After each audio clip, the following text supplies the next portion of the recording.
اسلام کی بہترین تعلیمات میں سے ایک اہم تعلیم یہ بھی ہے کہ مسلمان کے چہرے پر داڑھی ہو. داڑھی 1.25 انبیاء علیہ السلام کی جلیل القدر سنت ہے. تمام صحابہ، تابعین، تبع تابعین، محدثین، فقہاء، مفسرین، ہر دور کے علماء، صلحاء، صوفیاء، اولیاء، کامل و اکمل انسان جتنے گزرے ہیں، شرافتوں کے حامل، خوبیوں والے لوگ، ان سب کی داڑھی رہتی ہے. ہندوستان میں جو 7 سلطنتیں مسلمانوں نے کی ہے، صرف مغلیہ سلطنت میں اکبر بادشاہ جب بہک گیا تھا اس وقت اس نے داڑھی منڈائی ہندوؤں کو خوش کرنے کے لیے. اس سے پہلے اس کی 44 سال زندگی داڑھی کے ساتھ رہی. اور تمام کے تمام سلاطین اور ملوک عرب و عجم کے جو کلمہ گو مسلم تھے سب داڑھی والے. انگریز نے ہندوستان آ کر پھر اسلامی شاعر کو نقصان پہنچایا، داڑھیوں کی مذمت کی، داڑھی والوں کو سزائیں دی، اونچے پاجامے اور صافے والوں کو گولیاں ماری، پورا 3 دن قتل عام کرائے.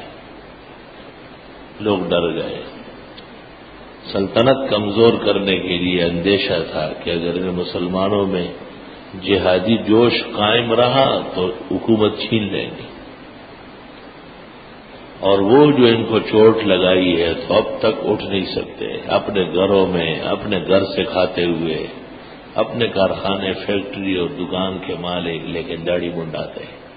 وہ کس کے کہنے سے منڈاتے ہیں؟ کس کو خوش کر رہے ہیں؟ وہ کب تک یہ گناہ جاری رہے گا؟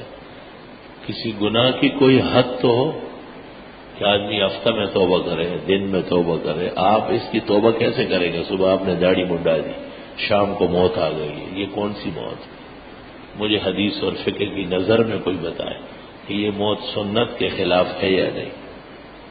اور صحیح حدیث میں ہے کہ موت جب سنت کے خلاف ہو تو صحیح موت نہیں ہو.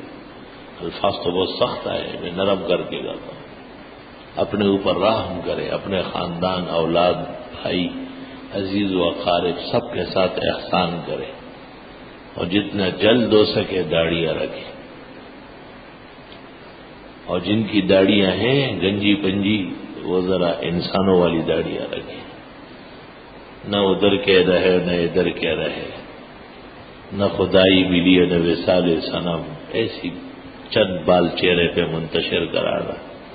جو فصل کمزور ہوتی ہے لوگوں بھیڑوں بکریوں کو کھلا دیتا ہے، فضول ہے.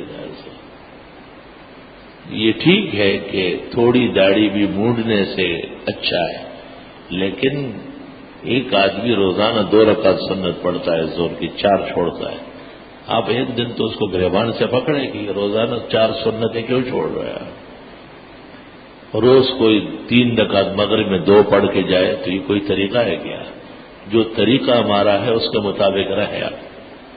ہمارا طریقہ یہ ہے کہ چہرے پر ایک قبضہ، ہر شخص کی ایک مٹھی بھر داڑھی ہو جب قدرت لائی ہو.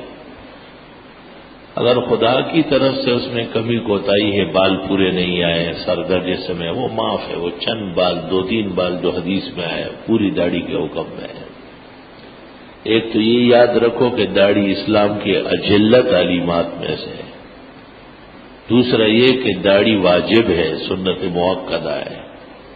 تیسرا یہ کہ قصدن سنت چھوڑنے والا شفاعت سے محروم ہوگا. اور چوتھا یہ کہ یہ وہ گناہ ہے کہ جو انسان کے اختیار میں ہے، اور یہ وہ گناہ ہے کہ ایک دفعہ جب بے بس ہو جائے تو بہت خطرہ پیدا ہو جائے گا. مجھے تو ایک اور خطرہ لاحق ہوا ہے، سخت پریشان اس سے. وہ یہ کہ فقہاء و محدثین کہتے ہیں جس جگہ گناہ ہو رہا ہے اس کو دیکھنا گناہ ہے. کوئی زنا کر رہا ہے، آپ دیکھ رہے گناہگار، برابر کے گناہگار. ایک آدمی چوری کر رہا ہے، آپ اس کو دیکھ رہے، آپ بھی چور ہیں. ایک آدمی شراب پی رہے، آپ اس کو دیکھتے رہے، آپ باقاعدہ شراب پینے کے گناہ میں. تو چہرہ جس کا مونڈا ہوا ہے، داڑھی مونڈی ہوئی ہے، اس کے چہرے کو دیکھنے کا کیا معنی ہے؟ کیسے بچیں گے اس سے؟ بہرحال حدیث شریف میں ارشاد فرمایا مسلمان جب گناہ سے توبہ کرتا ہے اس کا دل بھی توبہ کر لیتا ہے، اور اصل توبہ تو وہ ہے جو دل سے ہو۔ جب گناہ کو گناہ سمجھا جائے گا تو انشاءاللہ توبہ بھی نصیب ہو جائے گی۔ یہ تمام روایات اس لیے سنائی تاکہ آپ کے دل میں داڑھی کی محبت آئے، آپ اس کی سنت کی عالمیت و آفاقیت سے آگاہ ہو جائے، اور آپ مونڈنے اور کاٹنے کے جریمے اور گناہ کو محسوس کر لیں، اور جب آپ میں نفرت آئے تو انشاءاللہ عمل آسان ہو جائے گا۔